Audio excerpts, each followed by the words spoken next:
What's up, y'all? Sparty here. I want to make a quick video about the LG G5. Now, I meant to make this video after I got it fixed, but due to some LG V30 related reasons for my friend, I'm actually gonna give it back to him so he could actually get the phone. So this is a very, I don't know how to say this.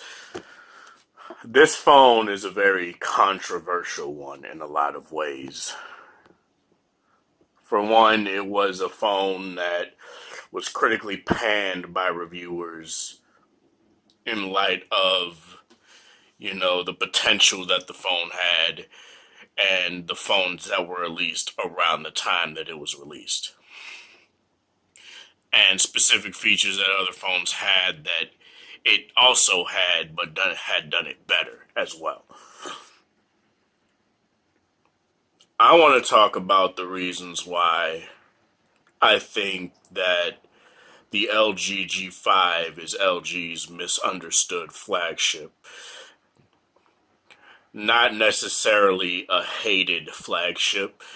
I'm not going to say hated, it's definitely not its most hated. I think its most hated flagship was the LG Optimus View.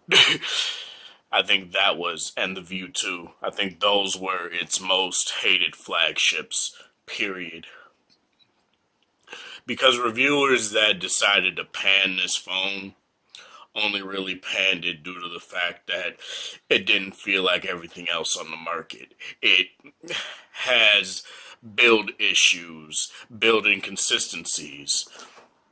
And while I agree with a lot of that stuff, I think going strictly based off that, especially when majority of people that buy phones have phones in cases, is kind of a stupid thing to pan a phone for, you know.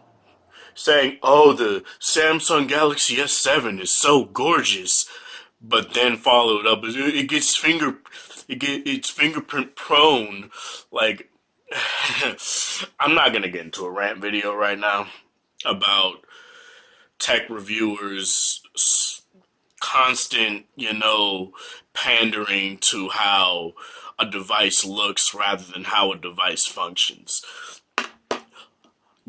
My main goal when I got the V20 and started this channel, as you guys know, the V20 was the first phone I reviewed on this channel.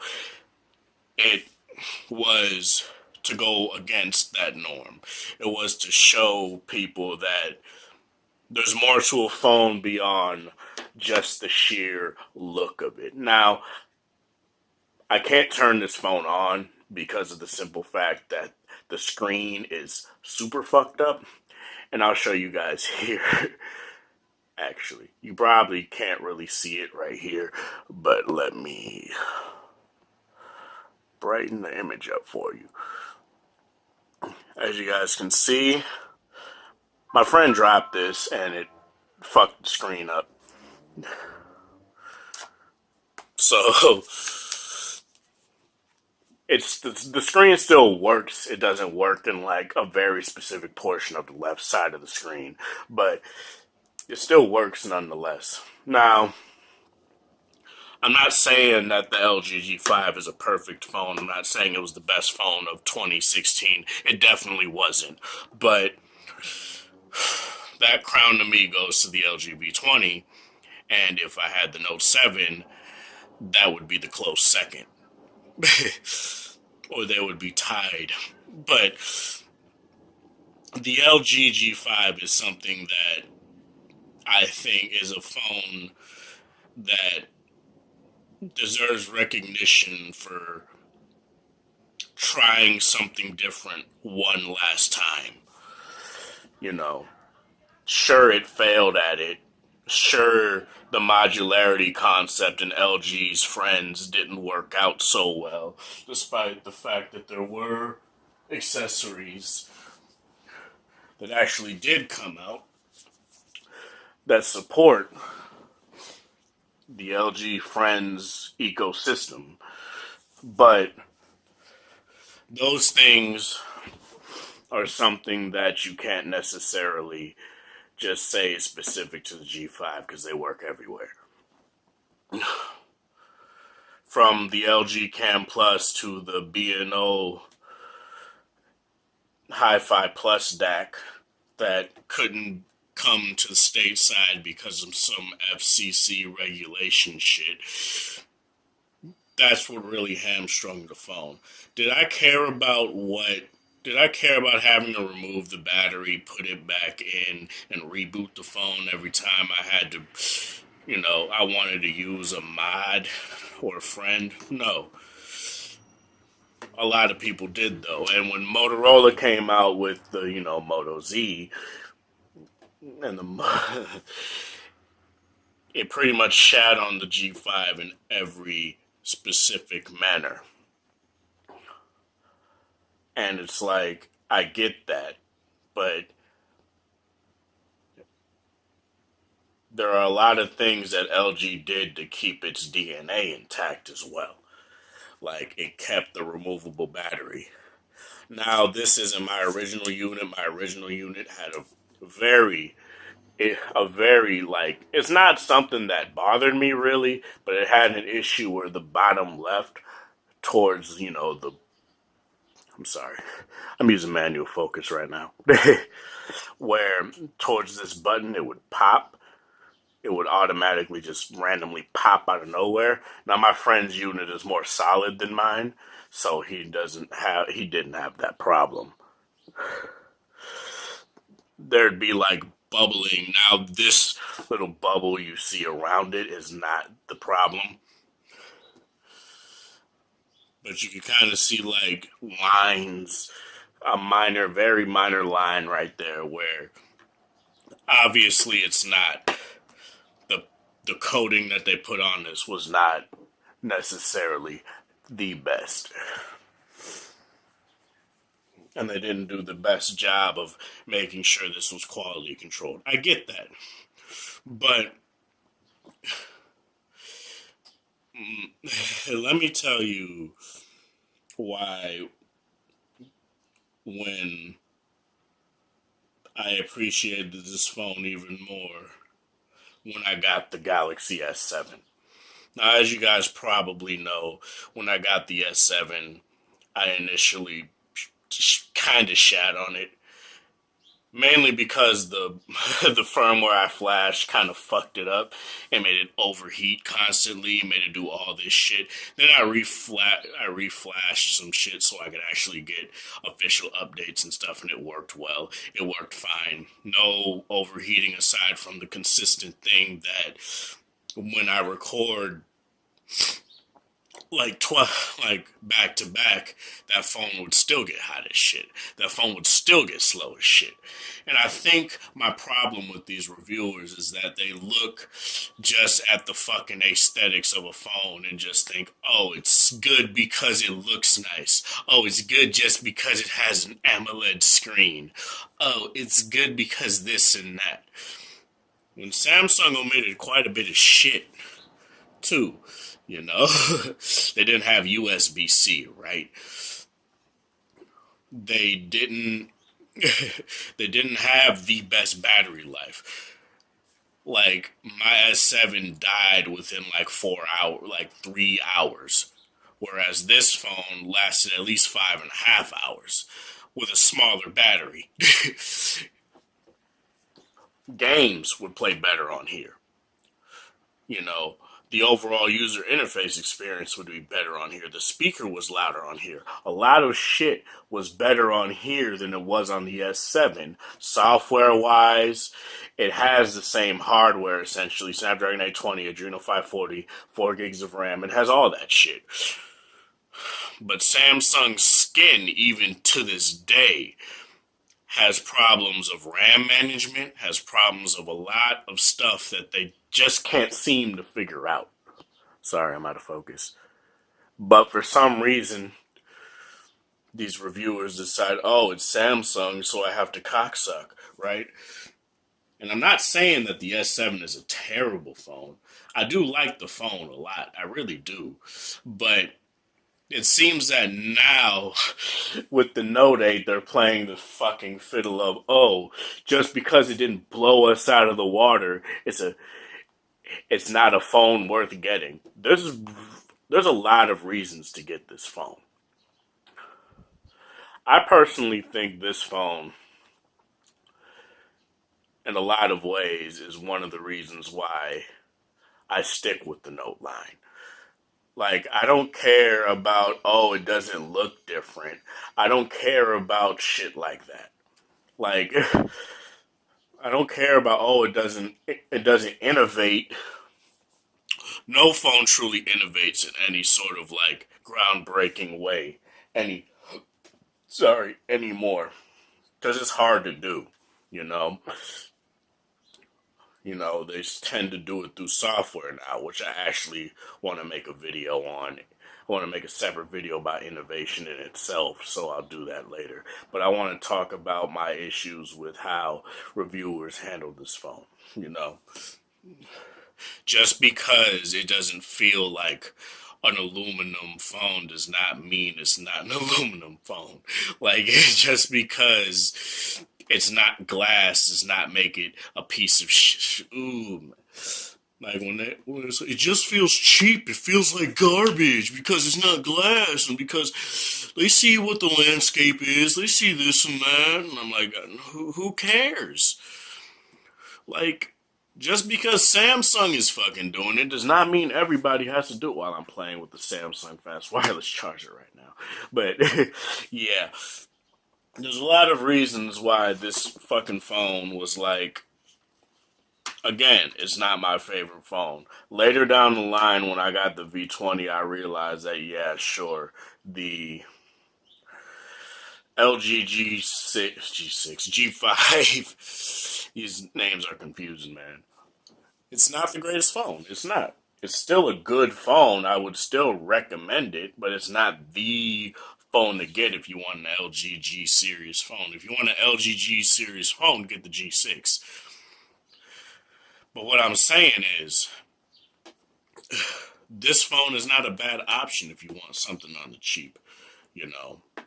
It still has a lot of things that you can do that is very nice, you know. If you were to go get this phone, I'd say get the international version, so you can at least play with the B&O DAC. As a matter of fact, I might actually do that. I might actually buy the international unlocked version so I can play with that module, because I would like to do that a lot, you know. But like I said, when it comes to the G5, it's like people scoff at it like it's the worst thing LG has ever done, you know, and it's not. They scoff at it like it's the worst thing any manufacturer has ever done. Like it's the Apple Pippin of fucking LG phones. like, like it's the Samsung Galaxy Round of LG phones. Like it's a lot like, I don't know, man. Like, like it's the HTC. What was that fucking phone called? The HTC One Max. Like it's that phone. They scoff at this phone like it's one of those, and I don't think it is, because it still functions well. It still does every task well. Even with this phone broken, with the screen cracked, I was able to get through the settings and, do a lot of shit that I was able to fucking factory reset this phone, put in my information, and still it had a smooth experience. I was still able to use the camera, the front facing camera, no, because that is fucked right now. It literally is, it's fucked. But it's a bad front facing camera anyway, but at the same time, like, I'm not gonna make this longer. My passion for, technology. I appreciate that LG tried to do something different in the landscape of everybody going glass. I appreciate that because they tried. It's the whole thing of, try to do something different, but when you do something too different, people shit on you, right? Because we want something different. Not that different, though. Like, and sure, LG didn't make its promise of, having more friends out in 2016. Sure, they didn't do that. And obviously, they weren't going to continue with the modular concept because it flopped. The G5 flopped, which sucks. But it seems like LG's doing better now with the V30, and screen issues aside, I just hope that this thing doesn't happen. Like, you can't say that you want something different than when a manufacturer does something different, you scoff at it and say, "Why didn't you just make it glass?" like, fuck that mentality. Like, fuck it to hell. I just hate it so much, man. Like, it's the most hypocritical thing aside from Samsung shitting on Apple for having not having a removable battery, not having expandable storage when they were advertising the Note 4, right? But what did they do the next year? Not have a removable battery and not have expandable storage. So how can you defend that because they added expandable storage after that? Fuck that. Like, you can't praise them one year, then half praise on them the next year. Like, it doesn't work like that. You either fully commit to it or you don't. And that's what these people don't do. Not saying the S6 was a bad phone. The S6 was a bad phone, a terrible phone for the battery life. But everything else, the performance was solid, everything was great on it, aside from the battery life. And that was the main reason why I didn't keep the phone, aside from not having an SD card slot. But the G5 is something for me that's like, I could deal with 3.5 hours of screen on time or 4 hours of screen on time because I had a second battery. you know, and it was clever how they made it. It was clever how they did it. You could just do that, take it off, put it back on, and you reload it like a fucking gun.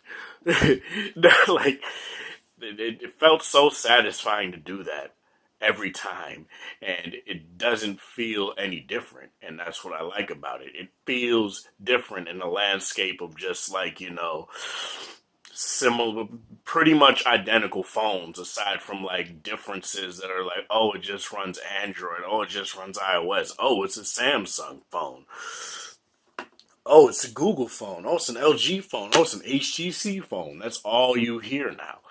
And sure, they play with glass in different ways, but it's still pretty much the same, and that's the problem with me. But the LG G5 to me is not a terrible phone at all. I don't think that people gave it the proper time it needed. Sure, the headphone jack was ass. Sure, the modularity pretty much killed it, aside from them not marketing the phone like they did with the V20. There's a lot of things that LG could have done to make this a success. And maybe the G6 would have been different, Most likely it would have been different. Hell, even the V20, maybe that would have been different, which I would actually not be for because I like how the V20 is now. But yeah, that's pretty much it. Thank you guys for watching. This is Sparta. Hope you guys have a good Monday. Have a good one.